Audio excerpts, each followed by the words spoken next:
बिस्मिल्लाहिर्रहमानिर्रहीम। अस्सलाम वालेकुम स्टूडेंट्स। हमारा आज का टॉपिक है circulation, gas exchange and temperature regulation या thermo regulation in birds.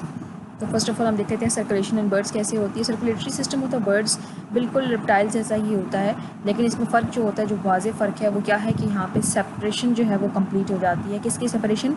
Atria and ventricles are completely separated, ठीक है, जिसके नतीजे में आपके पास सेपरेट पल्मोनरी और सिस्टमिक सर्किट्स मौजूद में आते हैं। और इस सेपरेशन की वजह से मिक्सिंग ऑफ जो हाईली ऑक्सीजनेटेड ब्लड है वो लेस ऑक्सीजनेटेड ब्लड के साथ नहीं हो पाता, तो इट प्रिवेंट्स द मिक्सिंग, ठीक है, ब्लड मिक्सिंग। अब होता क्या है, जितने भी वर्टिब्रेट्स के एवोल्यूशन को आप डिस्कस करें तो आप देखोगे फिशेस से लेके ऑनवर्ड्स अभी बर्ड्स और मैमल्स तक कि इसमें जो साइनस विनोसिस होगा वो आहिस्ता आहिस्ता कम होता गया साइज़ में, और फिर आखिरकार क्या हुआ वो हम देख लेते हैं। तो सबसे पहले आप देख लें कि डिक्रीज़ इन साइज सिंपली आप ये कह सकते हो, ठीक है। तो जैसे सबसे पहले आप देख सकते हैं पहला ग्रुप जो है फिशेस का है, एम्फीबियंस का है और टर्टल का है, ठीक है। और दूसरा ग्रुप जो है आपके पास यहाँ पर अदर रेप्टाइल्स हैं, और फिर तीसरा बर्ड्स और आगे मैमल्स की तरफ हम देखेंगे, क्योंकि अभी हम बर्ड्स को डिस्कस करें तो आज तक सिर्फ बर्ड्स की रखेंगे, और जब नेक्स्ट चैप्टर होगा तो इंशाल्लाह उसमें मैमल्स को भी देख लेंगे। लेकिन फिलहाल आप ये देख लीजिए कि फिशेज़, एम्फीबियंस एंड रेप्टाइल्स के टर्टल्स के अंदर स्पेसिफिकली, सारे रेप्टाइल्स नहीं सिर्फ टर्टल्स के अंदर ये एक प्रॉपर सेपरेट चैम्बर के तौर पर नज़र आएगा आपको साइनस विनोसिस। जबकि जो बाकी रेप्टाइल्स हैं अदर देन टर्टल्स, उसके अंदर आपको जो राइट एट्रियम है उसके ऊपर आपको कुछ ग्रुप ऑफ सेल्स की शक्ल में मौजूद मिलेगा। साइनस विनोसिस एक चैम्बर नहीं होगा बल्कि एक पैच ऑफ सेल बन जाएगा जिसने पेस मेकर बना दिया था। ये मैंने आपको लास्ट चैप्टर में पढ़ाया था। तो बर्ड्स के अंदर साइनस विनोसिस क्या होता है,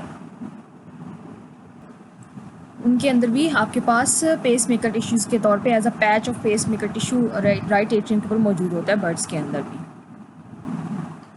इसके अलावा बर्ड्स के अगर हार्ट के बारे में बात की जाए तो इनका हार्ट काफ़ी बड़ा होता है, रिलेटिवली लार्ज होता है। इनकी बॉडी वेट के अकॉर्डिंग कंपेयर किया जाए तो तकरीबन 2.4% होता है इनकी बॉडी वेट के हिसाब से, और बहुत तेज़ी से ये बीट बहुत तेज़ी से करता है, धड़कता भी बहुत ज़्यादा है। जैसे कि आपके पास कुछ हमिंग बर्ड्स को अगर देखा जाए स्ट्रेस की कंडीशन में तो 1000 बीट्स पर मिनट तक उनमें इसका रेट रिकॉर्ड किया गया है।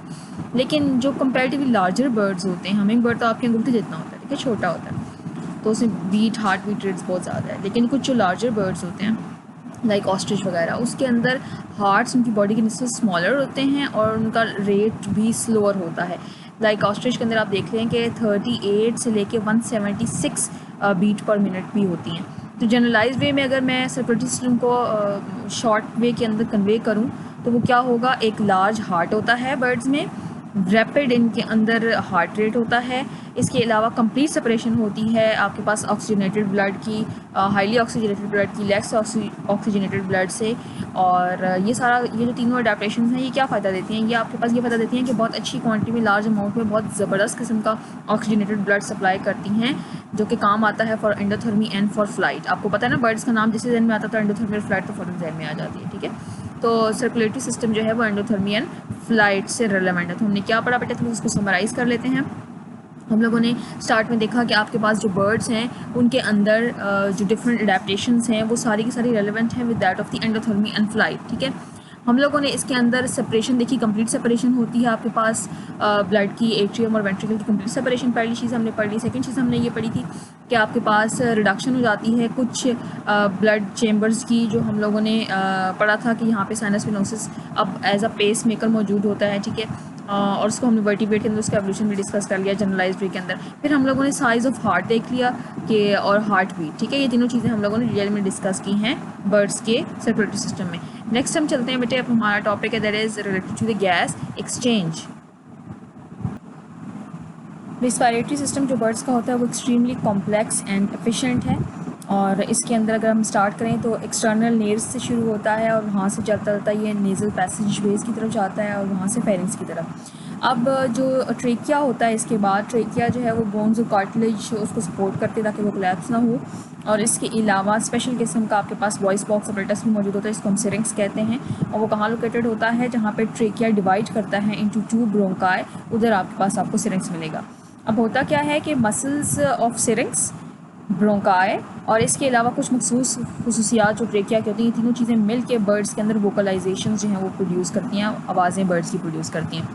तो हम कहाँ थे, एक्सटर्नल नेरीज एंड उसके बाद फिर नेज़ल पैसेजवेज और फिर फेरिंग्स और उसके बाद फिर ट्रेकिया के बाद सिरिंग्स और सिरिंग्स कहाँ पे आ गया था हमारे पास ब्रोंकाई और जो ब्रोंकाई है वहाँ से ऑनवर्ड जो है आपके पास complex system of sacs air sacs शुरू हो जाता है और वो एयर सैक्स समटाइम बोन्स के अंदर तक सरायत कर जाती हैं स्केलेटन सिस्टम के और इसके बाद फिर यहाँ से एयर सैक्स जो हैं और ब्रोंकाई जो है वो कनेक्ट करता है टू दी लंग्स। ठीक है जी, अब लंग्स तक आ गए और लंग्स जो हैं बर्ड्स के वो तकरीबन स्मॉलर एयर ट्यूब से मिलके बने हुए होते हैं जिनको हम पैरा ब्रोंकाई कहते हैं और एयर कैपिलरीज जो होती हैं तकरीबन 10 मिलीमीटर जो डायमीटर में होती हैं वो ब्रांच आउट होती हैं इन पैरा ब्रोंकाई से और करीब ही एसोसिएटेड होती हैं विद हाईली एसोसिएटेड होती हैं with the capillary beds for the gas exchange. अब इंस्पिरेशन और एक्सपिरेशन की जब बात की जाती है यानी ब्रीदिंग की तो वो आपके पास रिज़ल्ट होती है as a result of increasing and decreasing volume of the thorax and alternative expansion and compression of the air sacs. दो चीज़ें इन्वॉल्व होती हैं आपके पास, वॉल्यूम ऑफ द थोरैक्स या ज़्यादा हो जाएगा या कम हो जाएगा। ठीक है, और दूसरा आपके पास जो एयर सैक्स हैं वो किस तरीके से एक्सपैंड करती हैं और कंप्रेस होती हैं ऑल्टरनेटिव वे के अंदर। ये दोनों चीज़ें आपके पास इंस्पिरेशन एक्सप्रेशन में इंपॉर्टेंट रोल प्ले करते हैं ड्यूरिंग द फ्लाइट एक्टिविटीज़ या दूसरी एक्टिविटीज़ में। अब ड्यूरिंग ब्रीदिंग क्या होता है कि मूवमेंट कौन सी ऐसी चीज़ें हैं जो कि थोरैसिक कैविटीज़ को इफेक्ट कर रही हैं। लाइक आपके पास देख सकते हैं कि मूवमेंट ऑफ स्टर्नम जो होती है वो मूव करती है। ठीक है, और इसके अलावा पोस्टीरियर रिब्स मूव करती हैं, इसकी वजह से कंप्रेस करती हैं ये थोरैसिक एयर सैक्स को। एक्सरे मूवीज़ जो थी यूरोपियन स्टार्लिंग्स की उनको एक विंड टनल में जब बर्ड्स को दाखिल किया गया तो उसके बाद उनके एक्सरे मूवीज़ देखी गई प्रॉपर वीडियोज़ के दौरान कि क्या हुआ कि उनका जो फर्क्यूला था वो डिस्टॉर्ट हुआ। तो ऑल्टरनेटिव डिस्टॉर्शन एंड रिकॉइलिंग जो होती है इस तरीके से बोन्स की वो हेल्प करती है कंप्रेस करने में या फिर एक्सपैंड करने में एयर सैक्स जो बोन्स के दरमियान में मौजूद होती हैं, बोन की दो शैफ्ट्स के दरमियान में मौजूद होती हैं। तो ये आपके यहाँ पास एक इम्पॉर्टेंट चीज़ है यहाँ पर। ठीक है बेटा, तो ये ऑल्टरनेट डिस्टॉर्शन एंड रिकॉलिंग जो है ना ये इसको हेल्प करती है। अच्छा, नेक्स्ट हम देख लेते हैं कि इंस्पिरेशन में क्या होता है। अब अपनी नोट डाउन करना है, ये प्रॉपर पूरा मैकेनिज्म यहाँ पे शो होगा कि इंस्पिरेशन में एयर मूव करती है into the abdominal air sacs. अब दो तरह की आप यहाँ पे एयर सैक्स देखोगे, एक आप थोरैसिक एयर सैक्स देखोगे, दूसरी एब्डोमिनल एयर सैक्स। तो अपने माइंड में रखना है इंस्पिरेशन में क्या होता है। सबसे पहले एयर कहाँ जाती है, एब्डोमिनल एयर सैक्स में। उसके बाद जैसे ही जहाँ वो वहाँ पे मूव कर रही है एयर, कहाँ से, बाहर से। ठीक है, into the abdominal air sacs. तो सेम टाइम के ऊपर क्या होता है, एयर जो पहले से मौजूद होती है फेफड़ों में, लंग्स में, वो आपके पास पैरा ब्रोंकाई की मदद से थोरैसिक एयर सैक्स में आ जाती है। तो क्या हुआ, एयर मूव की एब्डोमिनल एयर सैक्स में, जो पहले से लंग्स में मौजूद एयर थी वो पैरा ब्रोंकाई में गई और पैरा ब्रोंकाई के थ्रू कहाँ गई, थोरैसिक एयर सैक्स। ये कहा क्या होता है जी, इंस्पिरेशन। अब एक्सपिरेशन में क्या होता है, एक्सपिरेशन में क्या होता है बेटे कि जो एयर होती है आपके पास थोरैसिक एयर सैक्स के अंदर, ठीक है, कौन सी एयर का जिक्र हो रहा है, थोरैसिक एयर सैक्स का जिक्र हो रहा है, वो आपके पास मूव करती है out of respiratory system. Expiration है ना, थोरैसिक वाली एयर जो है वो out of respiratory system move करेगी और जो एयर होगी एब्डोमिनल एयर सैक्स की वो अब मूव करेगी जो पैराब्रोंकाई। पहले इंस्पिरेशन में कौन सी चीज़ पैराब्रोंकाई में मूव की थी, air present in the lungs. अब एक्सपायरेशन में कौन सी मूव करेगी, एयर प्रेजेंट इन द, कहाँ पे, एब्डोमिनल एयर सैक्स। ठीक है, इसका मतलब ये है कि ख्वाह इंस्पिरेशन हो या एक्सपिरेशन हो, पैराब्रोंकाई में फ्रेश एयर मौजूद रहेगी। ठीक है जी, इसके बाद अब जो अगला साइकिल चलेगा, अगली इंस्पिरेशन में क्या होगा, नेक्स्ट इंस्पिरेशन में क्या होगा, जो एयर मूव करती है into the thoracic air sacs. ठीक है, क्योंकि पीछे आपने क्या पढ़ा था, थोरैसिक एयर सैक्स में जो मूव कर रही थी out of the respiratory system, तो अब क्या है, the air moves into the thoracic air sacs. अब अगली इंस्पिरेशन में दोबारा से एयर अंदर आ जाएगी थोरैसिक एयर सैक के अंदर। ठीक है, और it is expelled during the next expiration.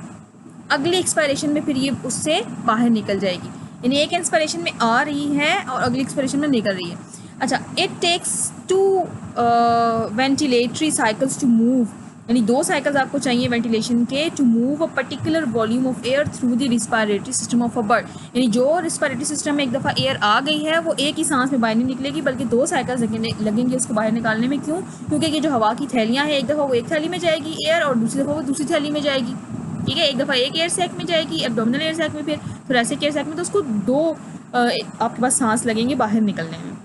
यही वजह है कि इनका जो गैस एक्सचेंज सिस्टम है वो काफ़ी ज़्यादा एफिशिएंट है। यही वजह बर्ड्स जो है ना ऊपर बुलंदी के ऊपर काफ़ी हाई मेटाबॉलिक रेट मेंटेन कर सकते हैं। और एक तो आपको एयर सैक्स मतलब बर्ड्स की लाइटर एंड वेट बनाएंगी बर्ड को, दूसरा आपके पास एफिशिएंट गैस एक्सचेंज होगी।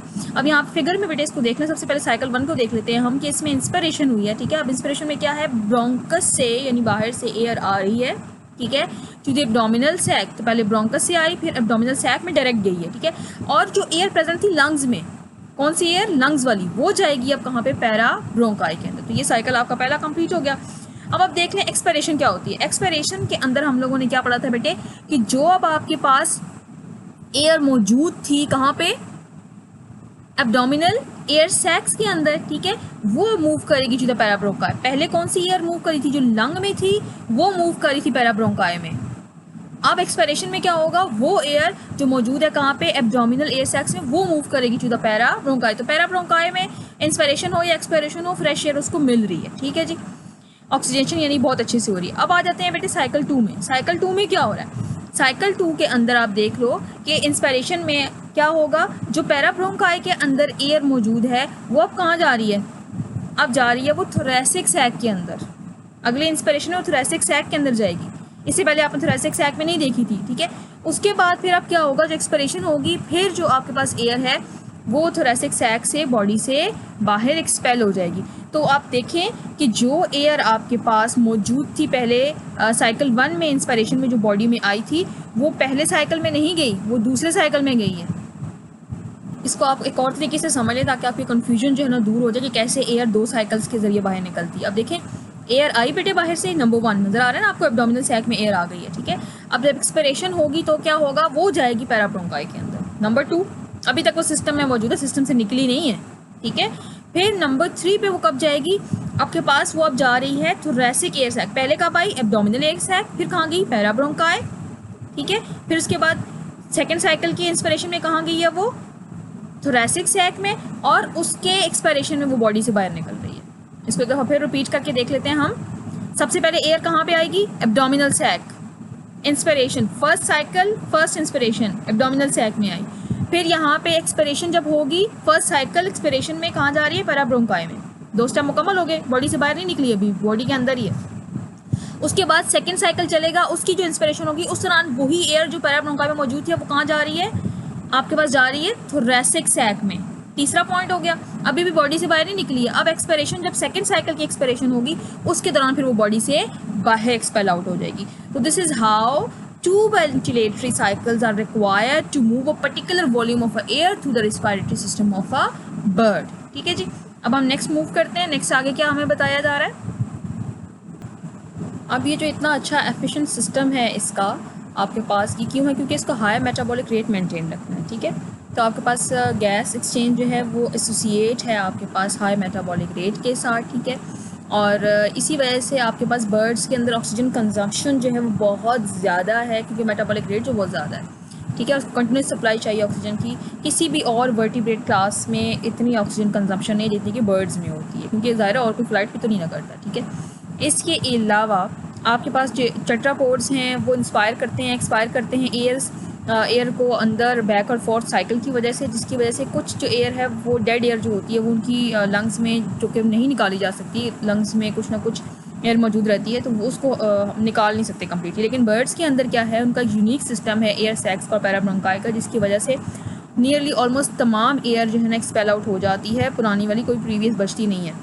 इसका मतलब ये नहीं कि लंग जहाँ खाली जाते हैं, ऐसे लंग्स एयर में एयर लंग में मौजूद रहती है, बट वो पुरानी वाली नहीं होती ना, न्यू रिप्लेस हो जाती है, ठीक है। तो डेड एयर मौजूद नहीं रहती, ठीक है, कम्प्लीटली एक्सपेल आउट हो जाती है। एक एयर जब आती है तो वो कम्प्लीटली एक्सपेल आउट हो जाती है, ठीक है। तो बहुत कम क्वांटिटी डेड एयर की मौजूद होती है इसमें, बहुत शार्पली रिड्यूस हो गई है ये बाकी वर्टिब्रेट्स की निस्बत। अब एक और इम्पॉर्टेंट जो यहाँ पे स्टेटमेंट है, दैट इज़ कि avian system of gas exchange जो है ना ये मोस्ट एफिशिएंट है, ठीक है, ज़्यादा एफिशिएंट है as compare to any other tetrapod. More ज़्यादा मेरे ख्याल से सूटेबल टर्म है, क्योंकि ज़्यादा रिसर्च तो जारी है, तो ये मोर एफिशिएंट है किसी भी और टेट्रापोड की निस्बत, ठीक है। तो अगर आपसे कहें कि द मोर या the most efficient gas exchange system till date, उस क्लास का नाम बताइए, तो आपने फ़ौरन एवीज़ का कहना है, ठीक है, बर्ड्स का। अच्छा, अब हाई मेटाबॉलिक रेट जो है वो तो होता है, हमें पता चल गया, फ्लाइट भी होती है सारा कुछ, लेकिन इसी एफिशिएंट गैस एक्सचेंज की निस्बत ही बदौलत हुआ है कि हाई एल्टीट्यूड के ऊपर, यानी बहुत ऊंची ऊंची उड़ान परिंदे भरते हैं, और न सिर्फ भरते हैं बल्कि वहाँ रहते भी हैं, क्योंकि वहाँ पे ऑक्सीजन की टेंशन कम होती है, तो उसको कोप करने के लिए ये गैस एक्सचेंज सिस्टम परफेक्ट है। तो ये आपके पास न सिर्फ आपके पास इसको मेटाबॉलिक रेट को इंक्रीज़ करता है, ठीक है, बल्कि आपके पास क्या कर रहा है कि ये इसको हाई एल्टीट्यूड पे भी परिंदों को रहने में मदद दे रहा है, हालांकि वहाँ पे ऑक्सीजन टेंशन लो होती हैं। इसके अलावा माइग्रेशन के दौरान जो है आपके पास बहुत सारे बर्ड्स जो हैं वो बहुत हाई एल्टीट्यूड पे उड़ के जा रहे होते हैं। तो जैसे कि आपके पास बार हेडेड गीज़ जो होती हैं, ये हिमालय के ऊपर से जब उड़ते हुए जाती हैं तो तकरीबन 9200 मीटर 9200 मीटर्स अबव जा रही होती हैं, जबकि एक इंसान अगर जो पहाड़ों पे चढ़ने वाले जो माउंटेन क्लाइंबर्स होते हैं, माउंटेनर्स होते हैं, वो जब क्लाइंब करते हैं तो उनको ऑल्टीट्यूड सिकनेस स्टार्ट हो जाती है जब वो 2000 या 2500 मीटर तक पहुंचते हैं,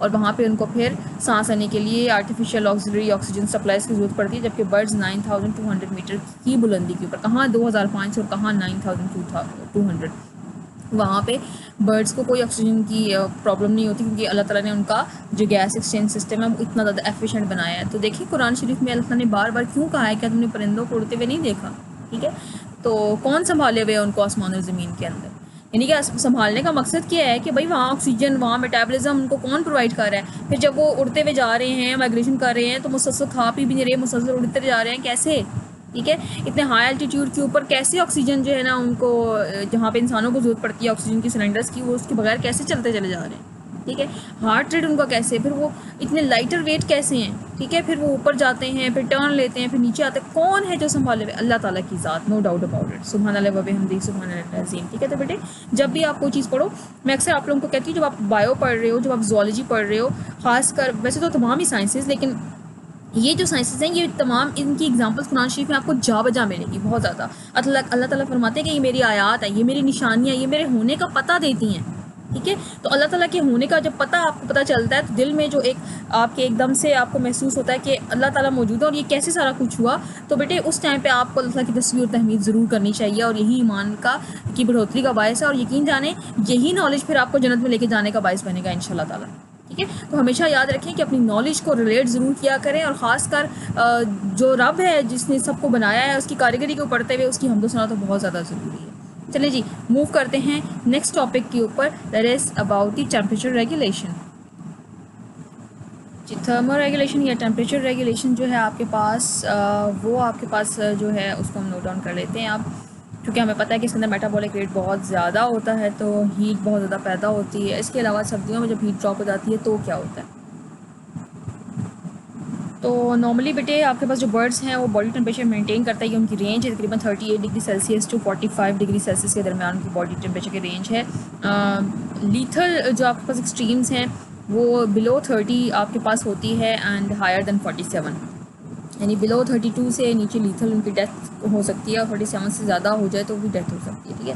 अब हम पहले सर्दियों की बात कर लेते हैं कि कोल्ड डे के अंदर क्या होता है कि बर्ड्स अपने पर जो है ना फुला लेते हैं, फ्लफ़ कर लेते हैं, जिसकी वजह से इंसुलेशन ज़्यादा हो जाती है, और डेड एयर जो है ना वो स्पेस दरमियान में मौजूद होती है, उसमें एयर मौजूद रहती है जो कि हीट अप होती है। दूसरा वो क्या करते हैं, अपनी चोंच जो है अपने परों में घुसा लेते हैं, tuck their bills into their feathers, जिसकी वजह से जो सांस के दौरान गर्म सांस बाहर जाती है वो उनके परों में रहेगी, तो डबल फ़ायदा हो जाएगा, एक तो वो गर्म भी रहेंगी, दूसरा उनकी हीट लॉस नहीं होगी रेस्पिरेटरी ट्रैक से। इसके अलावा हमें पता है कि बर्ड्स की अब वो हिस्से जो टांगें हो गई या पंजे वगैरह हो गए, वो अब जो फीट एंड टार्स है वो सबसे ज़्यादा एक्सपोज होते हैं, और वहाँ पे फिर क्या करें बर्ड्स, तो वो जो एरियाज़ होते हैं वहाँ पे टेम्परेचर को बर्ड्स अलाउ करते हैं कि वो एक्सट्रीमली ड्रॉप डाउन हो जाए, फ्रीज़ हो जाए, बिल्कुल ठंडा भी हो सकता है। उसकी वजह यह कि यहाँ पे ना तो फ्लैशी मसल्स हैं और ना ही रिचली ब्लड सप्लाई है, ठीक है, और इतने मसल्स भी हैं लेकिन इतने ज़्यादा मसल्स नहीं है, ना ही इतनी ज़्यादा रिच ब्लड सप्लाई है, जिसकी वजह से ज़रूरी नहीं है कि आपके पास वहाँ पर टेम्परेचर को बहुत ज़्यादा मेंटेन किया जाए, तो वहाँ पे वो अलाउ कर देते हैं कि ये काफ़ी ज़्यादा टेम्परेचर यहाँ पे ड्रॉप हो जाए। लेकिन वहाँ पर भी तो ज़ाहिर सी बात है तो वो लिविंग आपके पास टांगें और पाँव, तो फिर वहाँ पर भी थोड़ी बहुत जो हीट एक्सचेंज होती है वो फिर कैसे होती है। दूसरी बात ये है कि बॉडी की जो हीट एक्सचेंज है, क्योंकि ब्लड तो सर्कुलेशन तो है, बेशक रिचली सप्लाई नहीं है, लेकिन ब्लड सप्लाई तो है फिर भी, तो वहाँ पर फिर हीट लॉस कैसे बचाया जाए, वहाँ पे अल्लाह ताला ने इनको एक मैकेनिज़्म दिया जिसका नाम है counter current heat exchange mechanism, ठीक है। अब इस मैकेनिज़्म में क्या होता है, और दूसरा शिवरिंग। तो सबसे पहले हम देख लेते हैं काउंटर करंट जो हीट मैकेनिज़्म है उसके अंदर क्या होता है। उसके अंदर वार्म ब्लड जो है ना सप्लाई होता है from the body to the legs and the feet, और कूलर ब्लड जो थोड़ा सा ठंडा ब्लड होता है, थोड़ा तो नहीं काफ़ी ठंडा ब्लड जो होता है वो काफ़ी सप्लाई होता है from the legs and feet to the body, ठीक है। इस दौरान क्या होता है कि हीट जो है वो बॉडी में दोबारा रिटर्न हो जाती है और इन्वायरमेंट में ज़्यादा ज़ाया नहीं होती। ये आप देख सकते हैं, बॉडी हो गई आपकी, ये आपके पास लेग्स एंड फीट हो गए, बॉडी से ब्लड आ रहा है गर्म, ठीक है, to the legs and the feet, और थोड़ा सा ठंडा ब्लड जा रहा है from the legs and the feet to the body. अब इस दौरान क्या होगा कि हीट जो है जो आ रही है, गर्म ब्लड लेके आ रहा है, वो लेग्स एंड फीट्स में जा रही है, या फिर बहुत कम जो है आपके पास हीट जो है या ना होने के बराबर जो है हीट जो है वो इन्वायरमेंट में लॉस होती है ज़्यादातर, क्योंकि आपको पता है कि टांगे साथ जुड़ी हुई है तो ठंडी है, तो वहाँ पे ज़्यादा हीट जो है ना उन टांगों की तरफ जाएगी, यानी ब्लड को खुद ही फ़ायदा होगा, इन्वायरमेंट में हीट कम ज़ाया होती है। फिर दूसरा जो ब्लड जो ठंडा हो गया है उसके अंदर कुछ ना कुछ तो हीट मौजूद होगी, अब वो इन्वायरमेंट में नहीं जा रही, वो डायरेक्ट कहाँ जा रही है, टू दी बॉडी। तो ये आपके पास counter current heat exchange mechanism में एफिशिएंट हीट एक्सचेंज होती है between the body and the legs. Environment में हीट के ज़ाया होने के चांसेस बहुत कम या ना होने के बराबर होते हैं। अब हम देख लेते हैं शिवरिंग। शिवरिंग जो है आपके पास है थर्मोजेनेसिस, उसके अंदर हीट जो है जब बहुत ज़्यादा एक्सट्रीमली कोल्ड होता है तो बर्ड शिवर भी करते हैं, जिसके नतीजे में क्या होता है उनका मेटाबॉलिज्म जो है वो बहुत ज़्यादा हो जाता है। तो मेटाबॉलिज्म को ज़्यादा करने के लिए क्या किस चीज़ की ज़रूरत है, आपको ईंधन की ज़रूरत है, फ्यूल की ज़रूरत है, यानी कि फूड की ज़रूरत है। तो फूड ज़्यादा होगा तो वो शिवर कर सकेंगे। नेक्स्ट हम देख लेते हैं बेटे कि आपके पास कुछ बर्ड्स जो होते हैं वो टॉर्पेड हो जाते हैं, अपनी बॉडी का टेम्परेचर जो है वो बहुत ज़्यादा ड्रॉप कर देते हैं जब ठंडी रातें होती हैं। लाइक विपर विल्स जो होती हैं आपके पास, वो अलाउ करते हैं उनकी बॉडी टेम्परेचर जो है तकरीबन 40 डिग्री नॉर्मली होता है तो वो 16 डिग्री सेल्सियस तक ड्रॉप कर सकती हैं, और इस दौरान जो उनका आपके पास रेट होता है रिस्पायरेटरी रेट वो भी बहुत ज़्यादा स्लो डाउन हो जाता है। इसके अलावा जब गर्मियां हैं या वैसे भी जब मस्कुलर एक्टिविटी या फ्लाइट कर रहे हैं या कोई भी मस्कुलर एक्टिविटी होती है तो आपको पता है उसके नतीजे में क्या प्रोड्यूस होती है, larger quantities of heat produce होती हैं, जो कि बर्ड्स बॉडी से बाहर कैसे निकालेंगे, पैंटिंग करके। अभी गर्मियां हैं तो आप देखिएगा बर्ड्स जो हाँफ रहे होते हैं, ठीक है, तो उस प्रोसेस क्या बोलते हैं, पैंटिंग। तो वेपोरेटिव हीट लॉस, ज़रा जब पेंटिंग हो रही है या एवापोरेटिव हीट लॉस हो रहा है, ठीक है, माउथ्स के ज़रिए, तो जो माउथ का जो फ्लोर होता है उसमें जो ब्लड वेसल्स होती हैं वो काफ़ी ज़्यादा आपके पास इन्हांस हो जाती हैं, ठीक है, और फ्लटरिंग आप कह सकते हो, फ्लटरिंग ऑफ वेस्कुलर मेम्ब्रेन्स हो जाता है जो माउथ का रीजन है वहाँ पर, ताकि ज़्यादा से ज़्यादा एवापोरेटिव कूलिंग हो सके, ठीक है, और हीट को इन्वायरमेंट में डिसिपेट किया जा सके। जी, तो बेटे आप इस फिगर में देख सकते हैं जैसे कि इस बर्ड ने पेंटिंग कर रही है, ठीक है, इसे माउथ अपना ओपन किया हुआ है और सांस ले रहा है, ठीक है, तो इस तरीके से जो ज़्यादा एक्सेसिव हीट है वो बॉडी से बहुत ज़्यादा निकल जाती है। अच्छा जी, तो that was all about the today's lecture, ठीक है, तो इंशाल्लाह नेक्स्ट लेक्चर के अंदर हम मज़ीद टॉपिक्स को कवर करेंगे। Thank you for your time and attention. अल्लाह हाफ़िज़।